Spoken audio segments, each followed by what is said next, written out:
Ang susunod na trailer ay rated H for honest.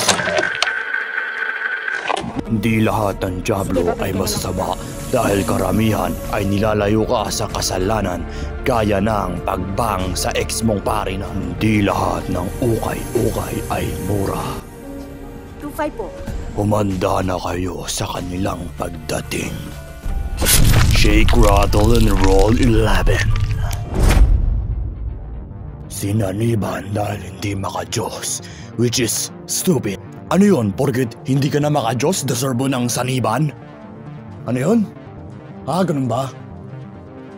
Gusto niya pa rin ibang kasi yung ex niyang pari na, no? Never mind, deserve niya yan. Ano ba yan? Magbubon ka na. Makasalanan yan sa Diyos, no?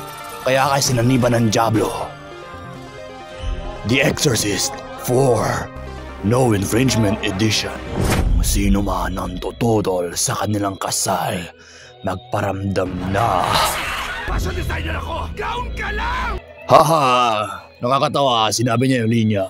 Kilalanin ang multo na si Lucia. Isa siyang heartbroken na nilapastangan ni Joaquin sa magiging kasal nila dapat. Siya ay may misyon na sumpain lahat ng kalahi ni Joaquin pag sila'y kinasal. Ang lolo ni Rufa. Pero tanga-tanga niya, tinuloy niya pa rin. Ba't di mo nalang gayahin yung lolo mo? Hanggang sa may nakilala kong isang dalaga. Pero iniwan ko siya at di pinakasalan. Nagdalang tao pala si Juanita.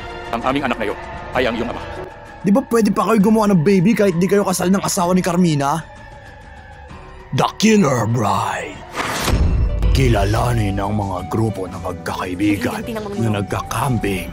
Complete with relationship conflicts. Bakit mo ako kasama sa isang lolo? Ano naman dahilan kung bakit? Teka lang, ito naman tayo. Hindi mo talaga kasama dito, hindi dahil Archie. Matandang nagpapaliwanag na sa movie na ito ay gagampanan ni Iya Bilanya. Sabi kasi ng lola ko, hindi dapat yan ginagalaw. Yan na yung dahilan kung bakit mag-asawa sila nila Drew Arellano. Huwag nang galawin yan. Ito ang kambal. Pinagsisira nila ang mga punso dun sa campsite. Sinabi ko ng sinabi ko.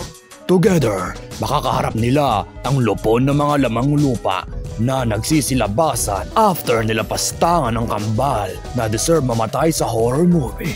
Mapapaisip ka kung sino ang makakaligtas maliban na lang kung di nila ginamit ang flashback narrative na pinakita nila sa interrogation room sa simula ng episode.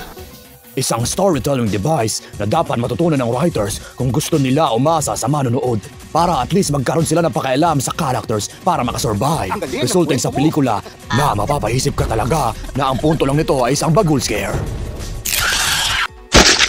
Starring Maze Jumpscare, ang nag-iisang best scene sa Diablo episode. O Clara, iwan na lang muna kita kay Doktora. Huwag kang magalala. KMJS Haunted Objects Origins. Average horror enjoyer ako. Basher ka lang!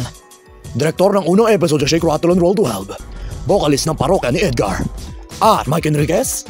Ang sarap mo, Pia. Ang ika 101 Shake, Rattle, and Roll movie.